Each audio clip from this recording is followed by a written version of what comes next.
Hi, everybody. I'm Ross Merriam. Hey, I'm Tom Ross. And you're watching the Versus Series on StarCityGames.com.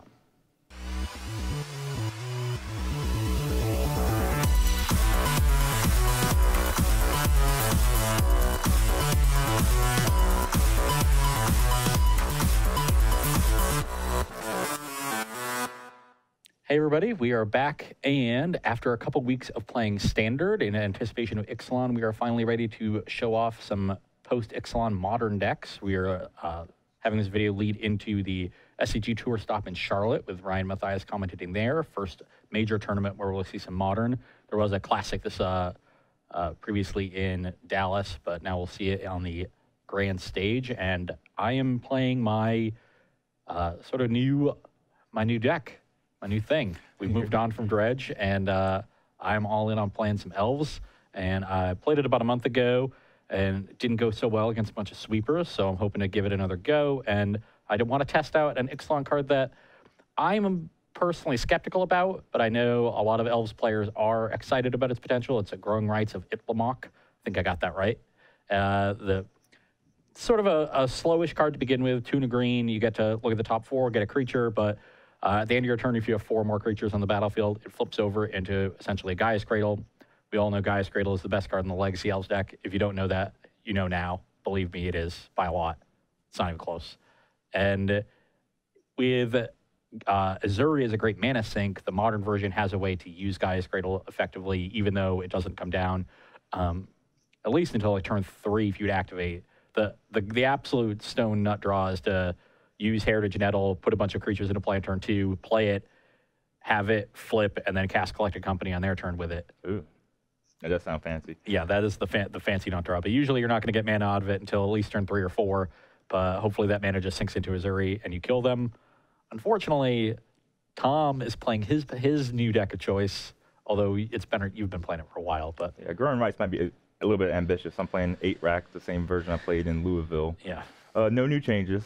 It's same old stuff. I don't think I want anything from Ixalan anyway. No splits, no new friends. They're not really big on smallpox or good discard type cards nowadays. They're more of a griefer mechanic, but I like it. They brought back a good one, but it's one that you already don't have any interest in. 8-Rack had some good matchups back in Louisville. A lot of degenerate combo happening. Jones making resurgence, stuff like that. Typically does well against creature decks. I played Elves in round 4 of the tournament. I chose to play first, but that was kind of like a cowardly thing. I never played the matchup. I knew it was on because I had a bunch of buys and I saw what he was playing. But by default, I should be drawn first. There's some fear of him getting under me and my discard spells being kind of weak, and like cards like Smallpox and Liliana the Veil aren't very good at sacrificing to have a ton of creatures, especially if he resolves a Twinen's Elite. Yeah. That's one of the best cards in the matchup, so hope to get that out the way. Doesn't have any Elvish Visionaries, which is kind of an unbeatable card in multiples. Well, I caught that one for the Growing Rights, so I cut Tom some slack on that one. But my path of winning will be sticking with a bunch of high casting cost cards and low amount of land by like killing the small creatures, or just expending all of his resources one way or another and getting with the rack, or having a Liliana Veil go off, or drawing the Bantu's Last Reckoning post board. Yeah, Bantu's Last Reckoning is a real game changer in this matchup. Normally I would feel pretty favored, but with that card in the post board games, I think it's just really tough to recover from that when they've stripped your hand of everything. You're basically playing off the top. You probably don't have more than 2 lands. So we'll see how it goes. This is a matchup where I'm definitely going to prioritize having the explosive draw. But the thing is, it's not a matchup where you can mulligan aggressively because of the plethora of discards. So we'll sort of have to take it on a case-by-case basis. I might have to keep some loose ones because I don't really want to mulligan. Yeah, it's part of the appeal of 8-Rack. Puts them through a lot of tough decisions. I doubt Ross has played the matchup extensively. I have played 0 games of it, so come at me. Do some poker hands, see who goes. See who gets to go second? Who has choice? I got 2 pair. All right, I have 1 pair. Yeah, I get to be on the draw. Ooh, man. Nobody chose to draw against me until Louisville. Like, I've been playing 8-Rack for about 2 years. Yeah. But you finally got the word out. Yeah, you told me all your secrets. I've known for over a year to draw no matter what. Well, put it to the test immediately with this hand. Yeah. I don't have a quick creature removal, but just a little down veil works. I can beat them. This is a slow hand, but it's also a hand that has a very good mix of lands and spells, and the spells it has are good in this matchup. So I'm going to take the risk and keep. Okay. So, why got my deck like that? Any 1-drops? A bunch of them? I got no 1-drops. Okay, cool. All right, you want to lead it? Okay. I'll just leave it face up. Yeah, go ahead. Draw a 1-drop, please. Woo-hoo. Got him. Perfect place for it. Just put it on the top of my deck. Okay, it's gonna be tough-ish. Yeah, it's gonna be tough-ish. Gonna get both of them? No, I'm gonna get just the company. All right, flip these. Company. No, I'm sorry, the wine's lead. Okay, that's what I thought. Yeah, play this thing, go. Okay. Hitting that, me missing was kind of tough-ish. Attack for 1. Yeah, 1. You're 19. You can go. Would have been really nice to get one of those Dwayne Inlands elites off, but...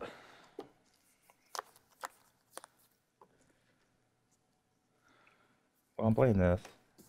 Who knows what else? I need a plus twice. I need a plus forever. Plus, you discard probably that cavern. Then you can have the option of courting. That's kind of bad-ish. All right, whatever. Go your little thing. Go ahead. Thing. Okay, that is a thing. I need to draw a spell pretty fast. Yeah, I'll play a cavern on... Yeah, there's no point naming anything else. I'll name Elf. And play Devoted Druid. You can go. Lucky. You have 2 cards in hand? Yep. I have 3 before I do my thing. So, yeah. So the question for me is whether Tom has a either Fatal Push or a second Liliana to deal with this Devoted Druid. And that's the decision, and that changes which of these cards I want to discard.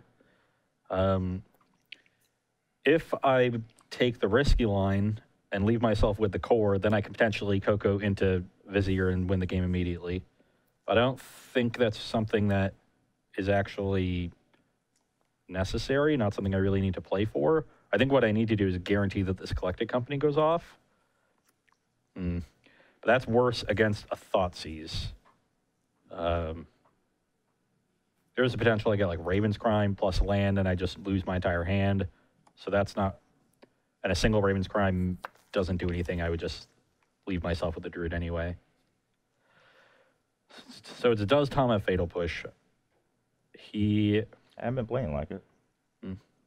Yeah, you didn't play one on turn 1 when you would have if you had it. On turn 2, you played Thoughtseize Rack, right? So you tapped out then, and I think you would have Fatal Pushed then as well instead of the Rack. So it's only in the last 2 turns that you could have found it. But I'm likely to just discard these cards to the Liliana anyway. I don't think I'm ever casting this Chord, actually. So I think I'll just discard the Chord and play it safe. Okay, that could do. 18. Only bad thing is if he hits a Archdruid and attacks my Liliana for 1. But I'd take 1 from this thing. Yeah, 17. I think I'm gonna have to race. Cause it ain't working out. This Coco's gonna be not wonderful. I was thinking about potentially not playing this land, but I drew another one that I'm definitely gonna play since that'll turn into something else. So now I can choose to take a damage, and that will let me hit Archdruid to potentially attack Liliana, and I think that's worthwhile. So I'll just Coco now, go to 16.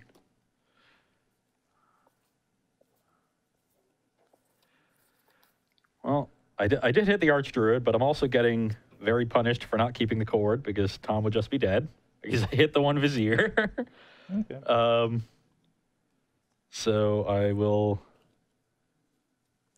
do that, and then I'll attack the Liliana for 1. Yeah.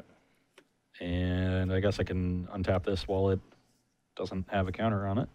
Okay. Doesn't get a counter, and then I'll pass. So, a little awkward. I guess I could have also saved myself the point. I thought you. It's a land. You're at 17.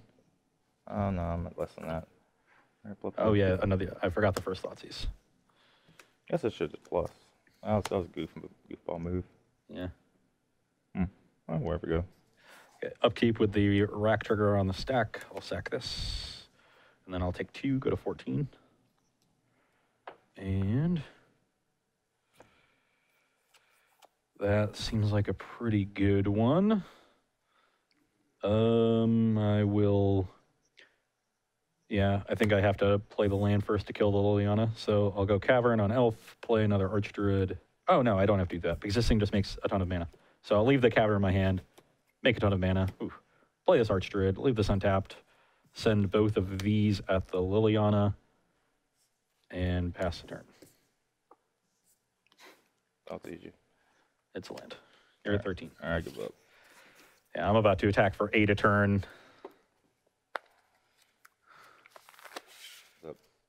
All right, here I am for game 2. I chose to draw first. A little land heavy, but I got the combo and have a lot of good draws. Any smallpox, Liliana. Well, my hand is good. Near ideal for Elves and is still good in this matchup because I'm able to have a mana creature on turn 1. Is the combo Fatal Push and a Swamp? No, it's Urborg Mutavault. Okay. Urborg and Mutavault. Kill that. Oh. Go. Getting punished. I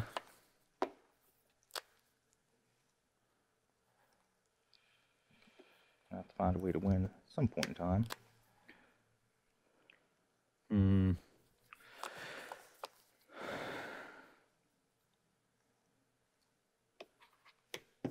Sweet, you can go.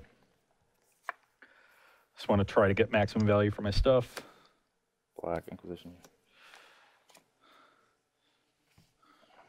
I don't think mana efficiency is as important here.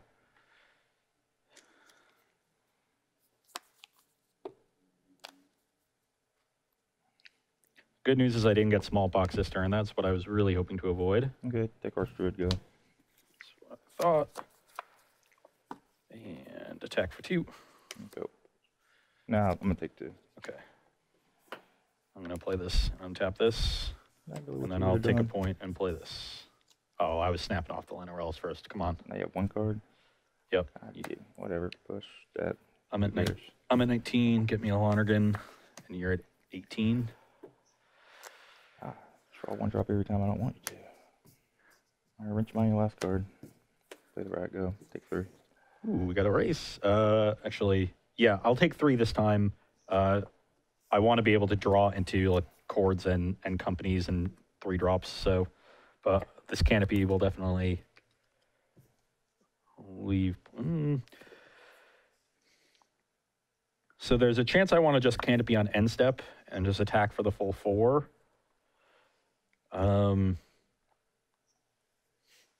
This could be really good if I hit.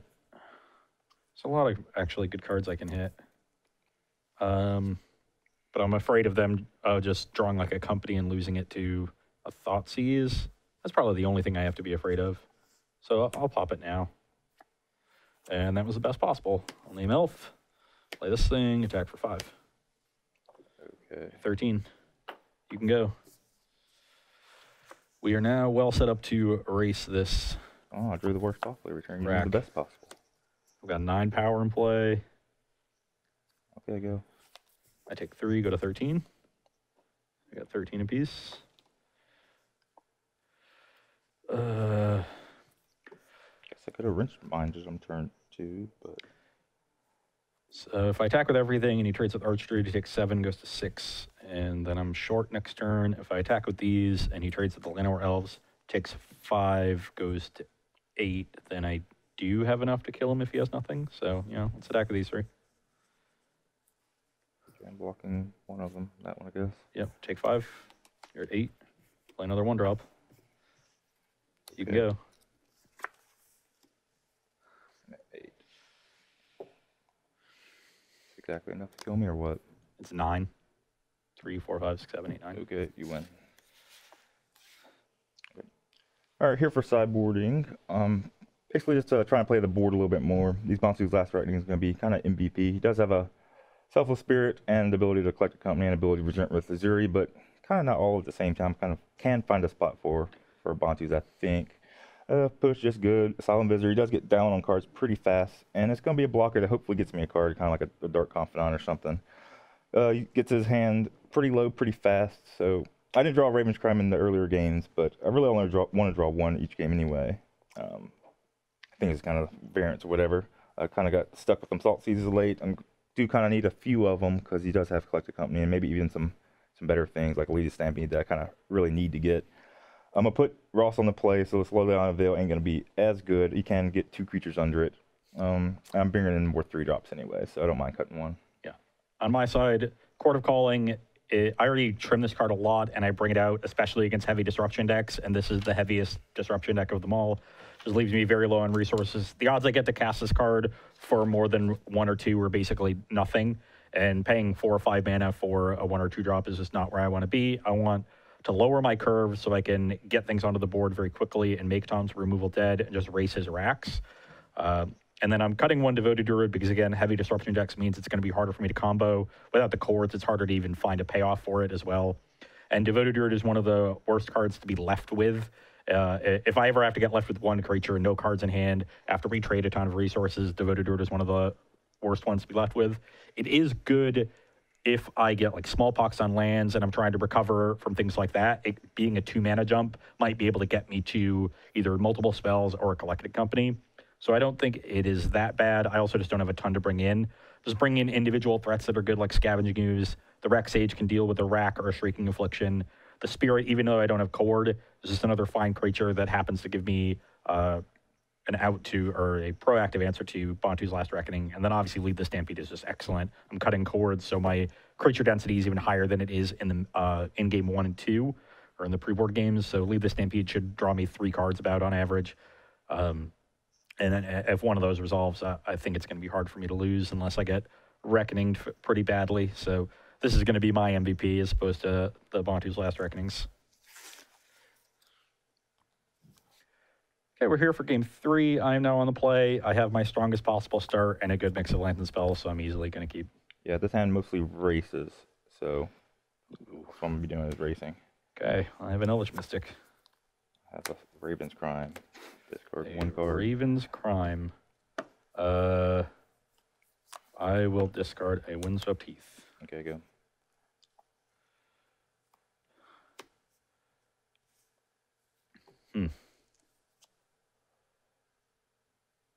That's an interesting draw. I will play these 2. Okay. You can go. Get some beats on, develop my mana.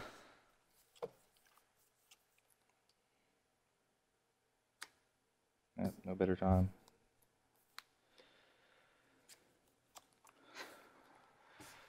You still operate with all that stuff, probably. 19 all. Yep, go ahead. Well, I've got exactly 4 mana. Is there any point in? I guess I can just no, because Tom can Fatal Push this before it untaps. So I'll just main. I don't think there's any point in me not doing it main, but the Fatal Push is a thing. So let's Coco. Still got a mana or card too. Oh man. Well, we made infinite mana again, but don't have anything to do with it. Okay. So Rex Sage doesn't kill anything. I guess I get to play the card in my hand. Just untap this and okay. Hope I don't get Bantus. Go take 6. I'm at 13. I'm just losing this race, aren't I? I guess I have 7, but You can draw any card in your deck and beat me. You don't have any chords anymore. That's less outs. Yeah, that's what I figured you'd draw.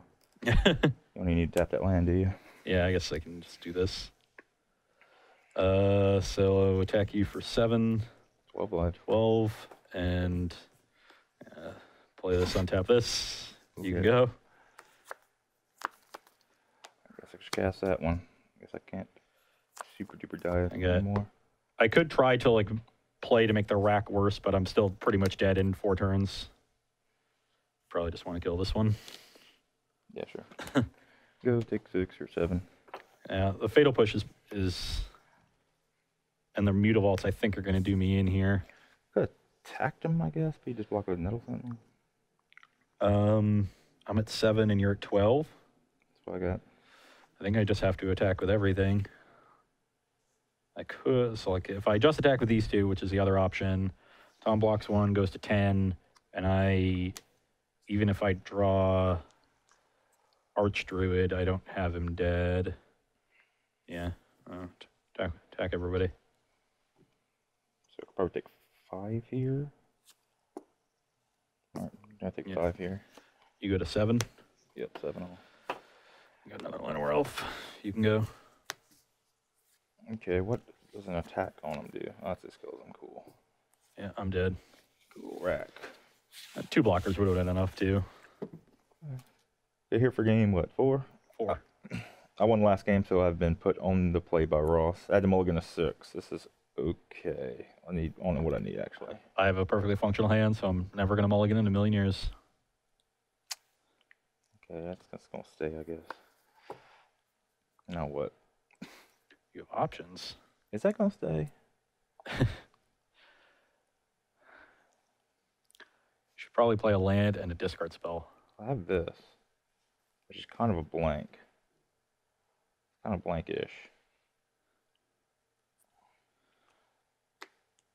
I might need this to win a game. Let's just chill out. All right, whatever. Go. I'll see his first turn play and change my mind. If I get Smallpox, this is the land I'd prefer to lose, so I'll name Elf, play Llanowar Elves, and pass. Probably getting Fatal Pushed. Just nothing. Did you spook yourself with that Marshflats? Okay, I will show you an excellent hand. Tough, all right. Okay, lead the Stampede. Seems like the hardest one to beat. Yeah, you're at 17. I think it's the hardest one to beat. I hope that extra point from the Marshflats cost you this game. Might. What else you got? I don't know. Mutavault. Can't Playing a rack. Win without it. It might them for a point or two. Good. And there's a good chance I'm emptying my hand this turn. I didn't really do a ton of math, so I might have done goofed. Well, I get to play these 2, and then I get to go to 3 green. Wait, let me see if there's a better way I can do this. I want to try to leave myself with mana untapped because of Bantu's Last Reckoning. But I don't think there's a way I can do that. So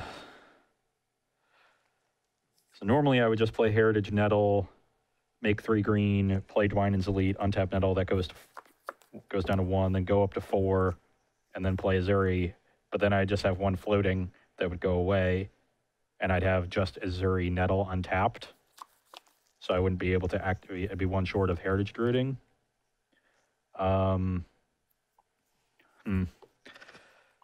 If I go Dwynen's Elite, Heritage Druid, that doesn't get me anywhere. Then I just play Azuri and have the Nettle left over in my hand. And I'm still destroyed by Bantu. And those are the only 2 ways to start the sequence. I may lose because I didn't bottom this. We'll see.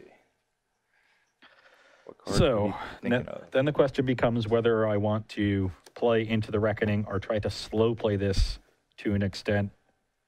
I could set, for example, just play Azuri this turn, not take damage from the rack, probably lose a card or 2 to some discard, untap, play another Elf, and start attacking that way, and probably finish the race with the Azuri, which generally survives Fatal Push. And then if Tom untaps and just casts Bantu's Last Reckoning, I can play the rest of my hand next turn and start racing from there. The other option is to say, just play like Dwynen's Elite and hope to maybe next turn get Azuri down to mana untapped for the Reckoning. But that leaves the Azuri vulnerable to a discard spell, which I don't think I want to do. So I think I'm going to slow play around the Reckoning. This might be bad. Okay. Take my your turn. Yep. Whatever, cast it. Ain't gonna get any better than that, go. Yep. Okay, so I get 2 for 1. And now I get to, just play my hand. So He's gonna take rack damage now. oh yeah, I'm playing the entire hand. Heritage Druid, Dwynen's Elite, make a Lonergan, make 3 green, play another Dwynen's Elite, get a Lonergan, play Nettle Sentinel. You can go. Go, take 3. I'm at 17. Don't kill me. Ooh. attack you for a lot. Take a lot. 2, 4, 6, 7, 8, 9 brings you to 8. Wait, what? Did you attack me last turn? Oh, I thought Yeah, you cast a fetch Thoughtseize. You're at 17. This is for 9. Play Growing Rites of Ilmok. Untap. Okay. And I just got any creature card. I don't think this matters at all, but I'll take an Elvish Mystic. Cool. And then this transforms. Sweet. Oh, in your instep, right? Yes. Okay. Take my turn. I'm not going to be able to cast this Elvish Got the Mystic. Fault into Reckoning here. Well, that's bad news, Bears. He drew both of them. Do I? Yeah, discard card. This will make sure the rack isn't for the full amount. Yep, Gonna I'm at happen 14. anyway. Coco could be bad. Uh, That does not look like a bad card for me. Whatever it is. yeah, I'd like to be able to play. I guess I can play Collected Company anyway. Is this card even good? I probably want the mana. You can go. Yeah, take 3. I'm at 11. Have a ball. And there it is. Great. I'm not going to be able. I'm not going to need this for anything unless, say, I hit Azuri and Dwynen's Elite. And say I do that. Then this taps for 4. Then I can do something. But if I just hit Archdruid, the 1 point might matter. I think Azuri plus Dwynen's Elite is pretty unlikely. So. Yeah, man. Well, we had half of them, but still pretty good. Dwynen's Elite Ooze. Get another Lonergan. And That can't be a ooze. you can go. So that's the thing.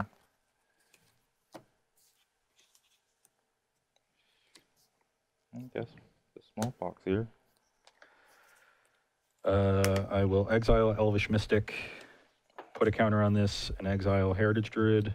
So I gain 2 life, go to 13. Then I'll let that resolve. I go to 12, you go to 7. Yep. And I'll sack this land. Cool. Go to I go to 9. Yep. And I'm just worried about Fatal Push on the Ooze. Let's just play this Elvish Archdruid and attack you with my things.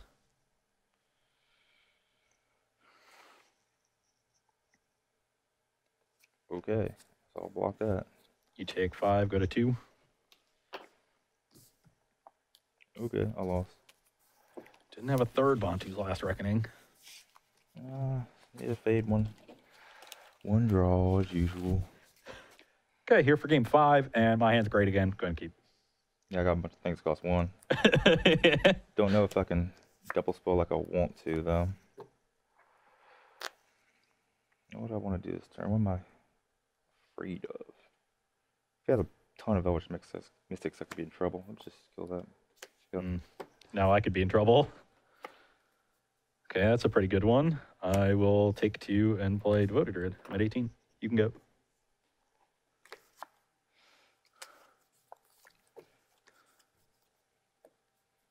I'm not worried about. I don't know. I guess Thought's easier. Might be worried about that Vizier.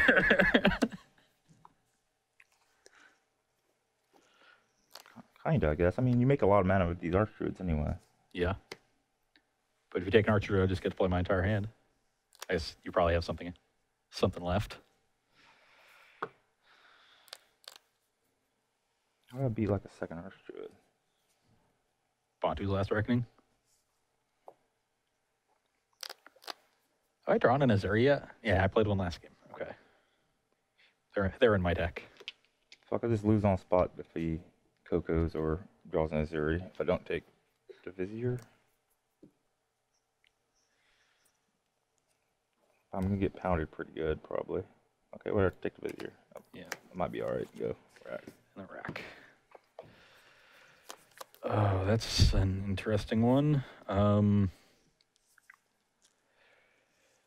now I have a 1/3. Let's make him an 0/2. Play this. Or, sorry.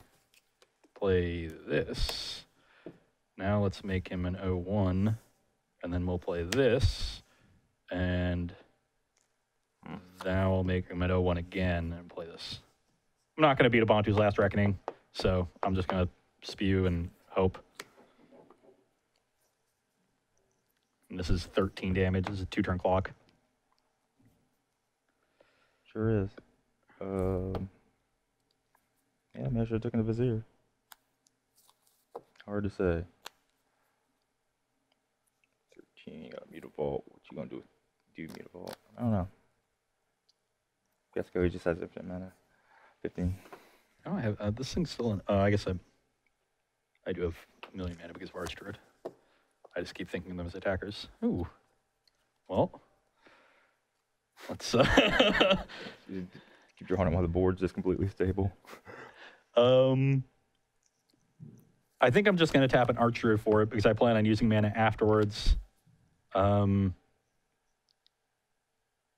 if I draw, the key is I want to leave white mana in case I draw my one, find my one Selfless Spirit. I guess I could tap these now. That just seems worse. This is only one attacker. So let's play it. 2 mana floating. And does this one mean you're just dead this turn? Probably, right? Probably. Maybe not exactly dead.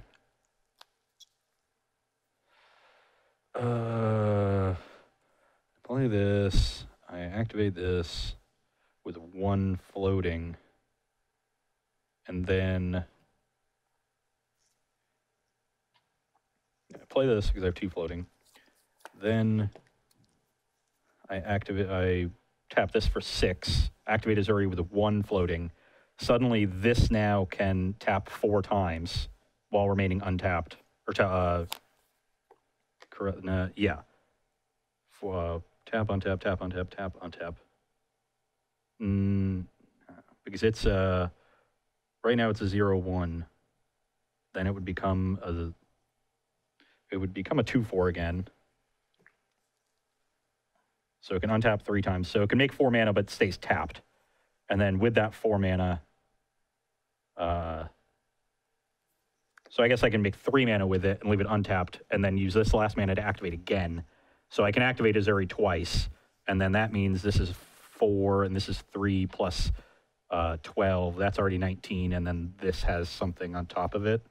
Either way, that seems like a lot. So yeah, I'll take the Azuri. These go on the bottom.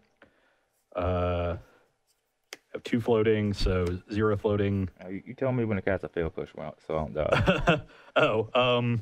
Well, you let this trigger resolve. So now I'm playing Azuri. You should probably fatal push with the Azuri on the stack, is my guess, because that means I have 1 mana less from Archdruid. You're not going to die either way if you have a fatal push. Should I let you attack? No, I think this stops me from this. It's definitely, you just want to cut me off mana, so you should probably just.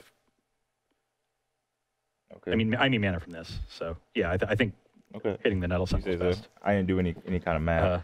I'll just believe you. Okay, so now I'm not going to be able to go crazy with the Devoted Druid. This is 5, and I'll just activate it once and attack, I think. So this is a 5 bonus with 3 -1/-1 counters on it. So that's so that means it's a 2 power. And then this is 6 power, so this attacks for 8. Sure. Brings you to 12. I cast Thoughtseize. Oh, you cast Thoughtseize. Missed that. So you're at 10, and then end step, this triggers, and now I have a bunch of mana up in case you have Reckoning. Great. Oh, I did. I had a Reckoning, but yep.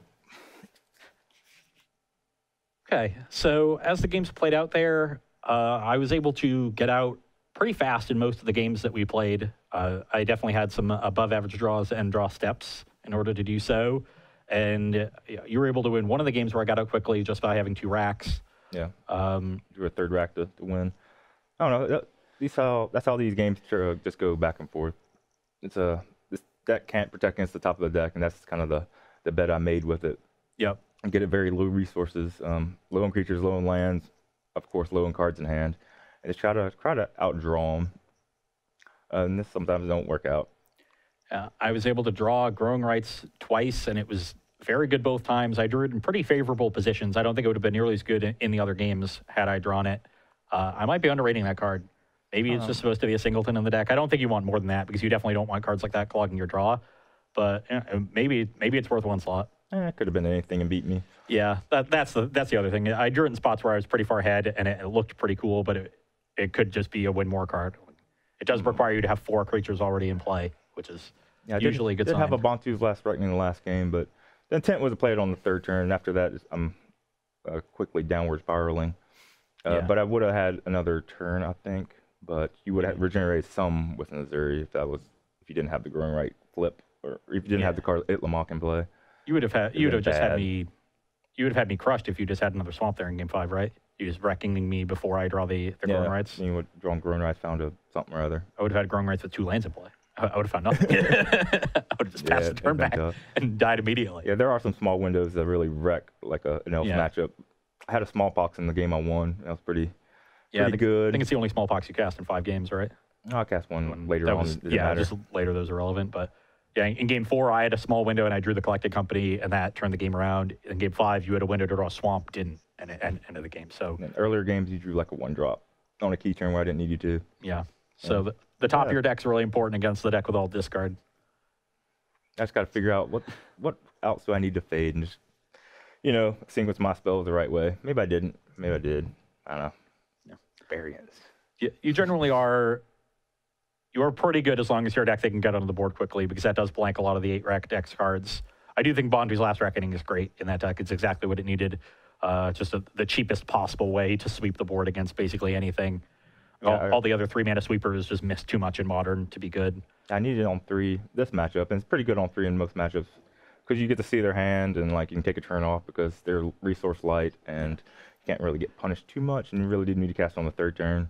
Against specifically like a Azuri, it's better to have the no regenerate clause from Damnation or something, but wait until turn 4 is kind of rough.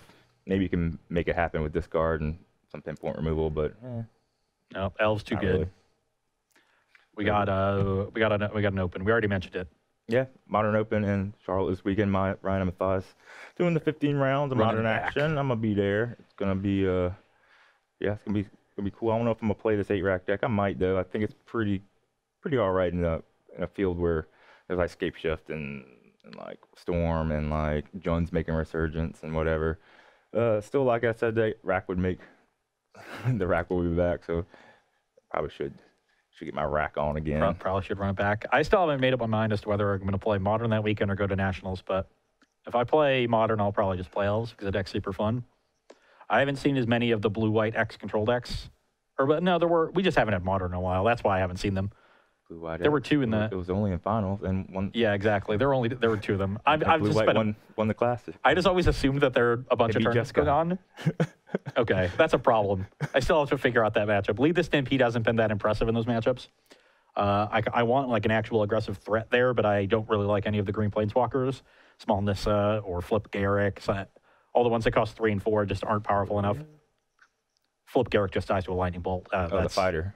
Yeah, that Garrick relentless. But he's a fighter. If I decide to play Modern, I'll be working on that matchup. If I don't, then I'll probably play Modern. There's Modern. We got a bunch of Modern coming up, so plenty of opportunities to play Modern. Hopefully incorporate some Ops into your decks. If you're playing blue cards, Op's a fun card. I might put it in Infect. Been thinking about it. Got a list brewing up. Maybe I'll bring that one up. But I guess last thing is, watching us on YouTube, come check us out at starseedgames.com. The premium side, got the videos out 2 weeks before you see them on YouTube, so you get all the information a little bit faster than you are where you're seeing it there on YouTube. Yep. But I believe that's all we got right here. Yep, Elves great. Yeah, A-Rack, we'll be back. All right, bye, y'all. Bye.